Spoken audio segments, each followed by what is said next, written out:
আজকে আমি ডিম কষা করব, সেই জন্য ডিমটা আমার সিদ্ধ করে রাখা আছে, পেঁয়াজ টমেটো। এবার এই গরম তেলে ডিমগুলো একটু ভেঙে ভেঙে ছাড়িয়ে দিচ্ছি, তেলে দিচ্ছি, একটু ভাজা ভাজা করে নেব।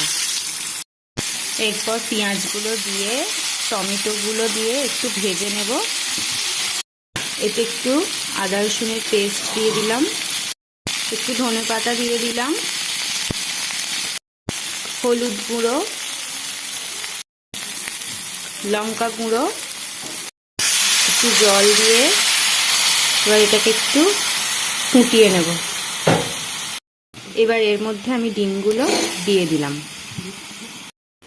এই যে এটা এবার আমার একটু ফুটছে, এটা হয়ে গেলে আমি এবার এটা নামিয়ে নেব।